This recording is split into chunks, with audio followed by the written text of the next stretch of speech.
السلام عليكم ورحمة الله وبركاته. أهلا بيكم معايا في فيديو جديد من وي. فيديو النهاردة إن شاء الله هشرح فيه معاكم غرزة تركي جديدة، غرزة من الغرز البسيطة السهلة جدا للمبتدئات وفي نفس الوقت جميلة جدا ومميزة. غرزتنا النهاردة هي تصلح لعمل المفروشات وتصلح لعمل بطاطين البيبي، وكمان نقدر نعمل منها ملابس، يعني تقدري تعملي منها بلوزة أو بلوفر أو أي حاجة طبعا انت حباها، شنطة، طاقية. الغرزة جميلة جدا وبسيطة ومميزة. ايه الغرز اللي بنستخدمها في غرزتنا النهارده؟ ما بستخدمش غير غرزة الحشو، لكن بشتغلها بطريقتين هنشوف مع بعض طبعا واحنا بنشرح مع بعض الفيديو. غرزتنا النهارده طبعا بتكون مميزة جدا باستخدام لونين. ما ينفعش تستخدمي فيها لون واحد لان مش هيبان طبعا الشكل الجمالي الخاص بالغرزة. عدد سلاسل البداية الخاص بالغرزة النهارده هو مضاعفات رقم 2، يعني يكون معانا عدد زوجي من الغرز. هنبتدي بخيط صوف متوسط السمك، وطبعا احنا بنستعد لموسم الشتاء، صحيح احنا في الصيف لكن هي كلها الحكاية شهر، وان شاء الله كل سنة وانتم طيبين يهل علينا الشتاء. لازم يكون عندنا قدر كبير مميز من الغرز الجديدة الجميلة اللي نقدر نشغل بيها حاجات ومفروشات وملابس جميلة جدا. يلا بينا نقول بسم الله الرحمن الرحيم. وطبعا مع الخيط الصوف المتوسط السمك هستخدم ابرة رقم 3.5 ملم. هنبتدي نقول بسم الله الرحمن الرحيم. نبتدي يعني زي ما انتم حابين الاحمر يكون قاعدة المفرش بتاعنا او البطانية او الشغل اللي هتشتغليه، اوكي. حابين الابيض هو اللي يكون او الاوف وايت هو اللي يكون القاعدة، زي ما انتم حابين، يعني انتوا تقدروا تدرجوا الالوان زي ما انتم حابين. هنقول بسم الله الرحمن الرحيم وهنبتدي نشتغل مجموعة سلاسل من مضاعفات رقم 2. هسيب مسافة من الخيط وهلف الخيط بتاعي حلقة على الهواء بالشكل ده زي ما احنا شايفين. هدخل بالإبرة بتاعتي داخل الحلقة، هلف الخيط واخرج منها. طرف الخيط الصغير هشده بقفل عقدة البداية. عشان نرتفع مجموعة من السلاسل بيكون عندي على الإبرة حلقة، بلف الخيط وبخرج منها كده بسم الله، 1 2 وارجع تاني 1 2 وهكذا 1 2 1 2 لغاية طبعا ما بوصل للارتفاع اللي انا محتاجاه من عدد السلاسل. بالشكل ده اصبح معايا عدد كافي من السلاسل نقدر نشتغل عليه قطعة كويسة نقدر نفهم منها الشغل بتاعنا. هسيب سلسلة طبعا اللي هي من عدد سلاسل بتاعتي، هسيب منهم سلسلة وهعتبرها ارتفاع غرزة الحشو. وزي ما قلت لكم في بداية الفيديو ان احنا طبعا ان شاء الله النهاردة هنشتغل بغرزة الحشو، بس هشتغلها بطريقتين وهنشوف دلوقتي يعني ايه الطريقتين دول. بسيب سلسلة ارتفاع غرزة حشو، بروح للسلسلة اللي بعدها، بدخل في الحلقة الخلفية. انا طبعا بيبقى معايا في الاساس حلقة، بدخل هنا في الحلقة الخلفية الباك لوب، اسحب الخيط بتاعي واخرج. بيكون معايا حلقتين، بلف الخيط وبخرج من الحلقتين. تاني بكرر معايا حلقة، بدخل في الفراغ اللي بعده في الحلقة الخلفية الباك لوب، اسحب الخيط واخرج. بيكون معايا حلقتين، بلف الخيط وبخرج منهم. بشغل غرزة حشو سنجل كروشيه على كل السلاسل اللي بتقابلني لغاية طبعا ما بوصل الى نهاية الراوند. زي ما احنا شايفين غرزة حشو حشو حشو حشو لغاية طبعا ما بوصل الى نهاية الراوند. هكمل وارجع لكم. رجعت لكم تاني وكده بيكون خلاص خلص الراوند بتاعي، ودي اخر غرزة بنشغلها مع بعض. السطر اللي جاي بيكون كله بردك بغرز الحشو زي ما احنا شايفين. برتفع سلسلة واحدة بس، بلف شغلي الناحية التانية. لما باجي اشتغل في الراوند التاني طبعا بنشتغل تحت حرف الفي، ده عندي كده حرف الفي، بشتغل في الفراغات الصغيرة اللي تحته زي ما احنا شايفين. فوق كل غرزة بيكون عندي الفراغ بتاعها. بدخل طبعا فوق كل غرزة واشغل غرزة حشو زيها من تحت حرف الفي لغاية طبعا ما بخلص الراوند بتاعي كله. في نهاية الراوند بتاعي بنغير اللون طبعا في اخر حلقتين من اخر غرزة عندي موجودة في السطر للون الاوف وايت او الابيض على حسب الالوان اللي انتوا هتستخدموها. هكمل بقى السطر كله بغرز الحشو وارجع لكم نكمل مع بعض. رجعت لكم تاني وكده خلصت السطر بتاعي كله بغرز الحشو، مش باقي معايا غير اخر غرزة هنغير فيها اللون. عشان نغير اللون بيكون طبعا عندي حلقة على الابرة، بدخل الفراغ بتاعي وما ننساش ان اخر غرزة بتكون جايه كيرف مايل شوية، ما ننساش العدد بتاعها. هدخل الف الخيط واخرج. انا طبعا مش هكمل بنفس اللون، لو بتكملي بنفس اللون غرزة حشو عادية بتلفي الخيط وتخرجي من الحلقتين، لكن لما بنضيف لون جديد في غرزة الحشو بنغيره في اخر غرزة في اخر حلقتين من الغرزة بتاعتي.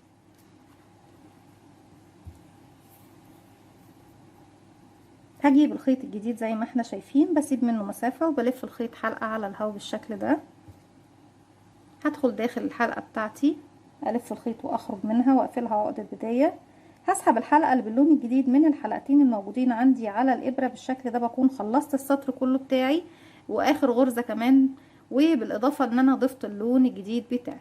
طيب السطور اللي جايه احنا اتفقنا مع بعض ان كل السطور بتاعتنا هنشغلها بغرزة حشو، مع اختلاف بسيط بس ايه في طريقة الشغل بتاع الغرزة بتاعتنا. طيب يعني ارتفاعاتي كلها في كل سطور هتكون سلسلة واحدة بس، ارتفاع غرزة الحشو الطبيعي. هلف الشغل بتاع الناحية، طبعا طرف الخيط دوت احنا بنبقى عايزين نخفيه، مش عاوزينه باين كده. هجيبه معايا في ظهر حرف الفي، انا عندي حرف الفي اهو، هجيب بقى ايه الخيط ده في ظهر حرف الفي بالشكل ده. بشوف عندي اول غرزة فين اهي مكانها، بدخل تحت حرف الفي وبخلي معايا طبعا طرف الخيط اللي انا بخفيه معايا، وبشغل غرز حشو على الراوند بتاعي كله بالشكل ده. السطر بتاعي كله بيكون بغرز الحشو، وكمان السطر اللي بعده كمان هيكون بغرز الحشو بنفس اللون زي ما احنا شايفين، غرزة حشو فوق كل غرزة حشو. اصبروا معايا، انا عارفه انتوا هتقولوا هي رندا بتعمل ايه لغايه دلوقتي عماله تشغل لنا في غرز حشو وخلاص. لا والله الشكل جاي خلاص. هكمل السطر دوت بغرزة الحشو، والسطر كمان اللي بعده بغرز الحشو بنفس الطريقة، وهرجع لكم نكمل مع بعض. رجعت لكم تاني وكده خلصنا سطرين من غرز الحشو زي ما احنا شايفين، 1 2. وفي اخر غرزة من الراوند بتاعي تاني هرجع اغير اللون الاحمر، هدخل الف الخيط واخرج، بسيب اللون الاوف وايت وبسحب اللون الاحمر، طبعا هو على نفس الخط بتاعي. اسحب اللون الاحمر من الحلقتين الموجودين عندي على الابرة، هرتفع سلسلة ارتفاع غرزة الحشو وادور شغلي الناحية التانية. طيب هنشتغل مرة بغرزة حشو عادية تحت حرف الفي كالمعتاد، وهنشتغل مرة بطريقة تانية هتديني شكل الدروب، يعني شكل الغرزة الساقطة بننزل بيها لمكان معين وبنسحبها ونشغل غرزة حشو. طيب اول غرزة بدخل فيها طبعا اهي، وتحت حرف الفي بيكون عندي الضلعين على الابرة في الفراغ اللي احنا طبعا بنشتغل فيه عادي. بدخل الف الخيط واخرج، معايا حلقتين هلف الخيط واخرج منهم. طيب الغرزة رقم 2 اهي، تحتيها الابيض مش هشتغل فيه بردك، تاني الاحمر دوت مش هشتغل فيه. اول سطر باللون الاحمر، شايفين الغرزة التانية بتاعتي اهي، شايفين الفراغ اللي قبل الغرزة اهو، الفراغ ده اللي قبل الغرزة بتاعتي بدخل فيه، ومن ورا بسحب الخيط وبسحب الخيط لفوق واطلع كده اشد الخيط لغاية ما اوصل لطول الغرزة بتاعتي. كده بيكون عندي على الابرة حلقتين زي اي غرزة حشو طبيعية، بلف الخيط وبخرج منها. اوكي شايفين؟ طيب الغرزة اللي تحت، طبعا الغرزة اللي احنا نزلناها دي مش هشتغل فيها، يعني دي بسيبها وبروح للوراها اشتغل غرزة حشو عادية تحت حرف الفي في الفراغ بتاعي الطبيعي. الغرزة اللي وراها بعمل فيها غرزة ساقطة زي دي دروب ستيتش، بس دي طبعا الغرزة اللي هنشتغل فيها، بسيب الفراغ اللي تحتها. وكمان احنا طبعا ايه دي اشتغلناها اهي، ده الفراغ بتاعها التاني هنا. طيب التانية اهي اللي هشتغلها، المفروض الفراغ اللي تحتها اهو، الفراغ اللي تحتها اهو، الفراغ اللي تحتها اهو، يعني بنزل فين؟ بنزل هنا في الفراغ اللي قبل الغرزة بتاعتي، شايفينه اهو.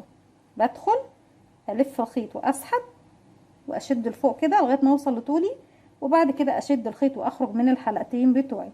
شايفين الشكل اللي بينتج عندنا؟ وكل اللي احنا بنعمله هي مجرد غرزة حشو، مرة عادية ومرة ايه ساقطة. المكان ده طبعا بشتغلش فيه، بروح للي بعده اشغل غرزة حشو عادية. تاني بكرر، بشوف الغرزة بتاعتي دي اللي هشتغل فيها اهي، اللي تحتها ابيض مش هشتغل فيه، احمر مش هشتغل فيه. اول راوند عندي كنت شغلاه بروح للفراغ طبعا بتاع الغرزة اللي بعد اللي احنا اشتغلناها، وهبتدي ادخل اسحب الخيط من ورا واشده كده لفوق والف الخيط واخرج من الحلقتين اللي عندي على الابرة. الفراغ طبعا اللي وراها ده ما بشتغلهوش، بروح للي وراه اشتغل فيه غرزة حشو عادية تحت حرف الفي، يعني بشتغل مرة تحت حرف الفي عادي، والمرة التانية بشتغل بنزل لغاية اول سطر اشتغلته من اللون الاحمر، وبشتغل في الغرزة رقم 2 في الفراغ اللي قبلها. لان انا ما عنديش حرف في على فكرة نشتغل فيه، انا بقول لكم في الفراغ اللي قبلها لان هو ده الفراغ الخاص بالغرزة دي، لكن انا ما عنديش من فوق طبعا حرف في، لان انا كده كده اشتغلت على حرف الفي في السطور اللي فاتت. تاني بنرجع الغرزة التانية اهي، اللي بعدها هنا، اللي بعدها هنا، اخر واحدة اهي في اول راوند عندي. هدخل والف الخيط واخرج، اسحب الخيط لفوق بالشكل ده، معايا حلقتين بلف الخيط واخرج من الحلقتين. طبعا اللي وراها ما بشتغلهاش لان انا اشتغلت المكان بتاعها من تحت، فمش هينفع اشتغل تاني فوق عشان ما يبقاش عندي عدد غرز زيادة. اللي بعدها بشغل غرزة حشو عادية، واللي بعدها بنزل دروب ستيتش غرزة حشو ساقط. اللي وراها بشتغلهاش، بروح للي بعدها بشتغل فيها حشو عادية، ودي طبعا مش هنشتغل فيها هنا، بننزل تحتها في الفراغ طبعا اللي هو في اول راوند، وبشتغل فيه غرزة حشو ساقطة زي ما احنا شايفين. احنا اتفقنا اللي وراها ما بشتغلهاش لان انا اشتغلت ايه بدلها اللي تحت دي، هروح للي بعدها واشتغل غرزة حشو عادية، وبكمل الراوند بتاعي كله زي ما احنا شايفين، مرة حشو عادية، مرة غرزة حشو ساقطة للسطر الاول في الفراغ اللي قبل الغرزة طبعا اللي بيكون رقم 2. هكمل بقى الراوند بتاعي بنفس الطريقة وهرجع لكم. رجعت لكم تاني كده، خلاص اشتغلنا الراوند بتاعنا كله. قد ايه شايفين الغرزة جميلة ومميزة جدا وسهلة وبسيطة، مفيش ابسط منها، من الوش ومن الظهر في منتهى الجمال والروعة والشياكة، وبغرزة واحدة بس وسهلة وبسيطة. هنا فاضل لنا اخر غرزة بندخل نشتغلها، برتفع سلسلة وبلف شغلي الناحية التانية. السطر اللي جاي كله بيكون غرز حشو عادية، بشتغل طبعا غرزة حشو فوق كل غرزة حشو بنفس اللون طبعا اللي احنا بنشتغله، وبكمل طبعا الراوند بتاعي كله بغرز الحشو زي ما احنا شايفين. طبعا انا بشتغل فوق كل حرف الفي لكل الغرز الموجودة عندي بغرز الحشو زي ما احنا شايفين لغاية ما اخلص الراوند كله. رجعت لكم تاني، وزي ما احنا شايفين كده خلاص وصلنا لنهاية الراوند بتاعنا. في اخر غرزة عندنا بنغير اللون الجديد، بسيب الاحمر بسحب تاني اللون الاوف وايت، وزي ما قلت لكم تحبوا تخلوا القاعدة طبعا بالافتح مفيش مشكلة، تحبوا تخلوا القاعدة بالاغمق بردك مفيش مشكلة، زي ما انتوا حابين. هرتفع سلسلة وهلف الشغل بتاعي الناحية التانية. لو هتخلوا طبعا الاوف وايت هو القاعدة بتاعتكم والاحمر طبعا هو الداخلي، احنا كده الداخلي بالنسبة لنا هو الاوف وايت، لكن لو عايزين الداخلي هو الاحمر هتبتدي الشغل بتاعك باللون الاوف وايت او اللون الفاتح عامة. بشغل بقى غرز حشو فوق كل غرز الحشو اللي بتقابلني، السطر دوت السطر كله بغرز الحشو، والسطر كمان اللي بعده كمان بغرز الحشو، بقى عندي سطرين سنجل كروشيه بغرز الحشو زي ما احنا شايفين. هكمل بقى السطر دوت والسطر كمان اللي جاي بغرز الحشو كله، وبعد كده هرجع لكم تاني نرجع نكرر السطر بتاعنا اللي هو طبعا ايه بنعمل فيه غرزة حشو عادية وغرزة حشو ساقطة زي ما احنا شايفين. رجعت لكم تاني وكده اشتغلنا سطرين من غرزة الحشو كده، واحد كده اتنين.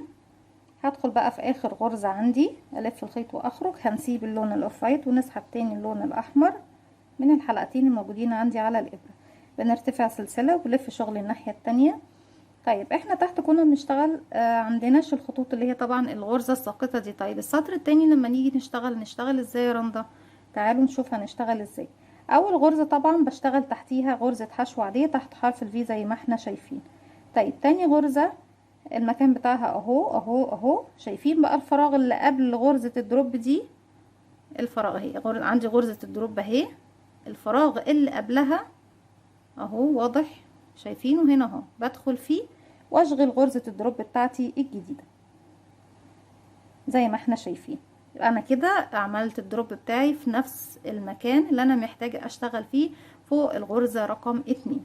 لكن طبعا انا بشتغلش داخل الدروب نفسه، انا بشتغل فين؟ في الفراغ اللي قبلها. طيب الغرزة اللي وراها ما بشتغلهاش، بنزل هنا تحت حرف الفي للغرزة رقم 2 اللي هي طبعا يعتبر احنا عندنا 1 2 1 2، يعني احنا هنا 1 2 هنا دي رقم 1. بشغل حشو عادية اللي بعدها اهي ما بشتغلش فيها فوق، بنزل الدروب بتاعتي اهي الفراغ اللي قبلها انا طبعا شايفاه واضح، اتمنى بس انه يكون واضح. هدخل هنا اسحب من ورا الخيط والفه واخرج بيه كده واشد لفوق لغايه ما بوصل للارتفاع بتاع الغرزه بتاعتي اول راوند اللي انا فيه، الف الخيط واخرج من الحلقتين اللي انا فيهم. الغرزه اللي وراها ما اشتغلهاش بروح للي وراها واشتغل غرزه حشو. طيب ما اشتغلتيش اللي وراها ليه يا رندا؟ لان انا كده كده اللي وراها دي اللي احنا سيبناها اشتغلت بدلها الغرزة الساقطة دي في نفس المكان، فمش هينفع اشتغل تاني عشان ما زودش عدد الغرز اللي موجود معايا والدنيا تخرب وتبوظ معايا. بعد غرزة الحشو العادية بننزل بقى ايه لغرزة الدروب اللي تحت دي، بنزل في الفراغ اللي قبلها اهو، بدخل اسحب من ورا الخيط واخرج واشده لفوق لغاية ارتفاع السطر اللي انا فيه، بعد كده الف الخيط واخرج من الحلقتين اللي عندي على الابرة.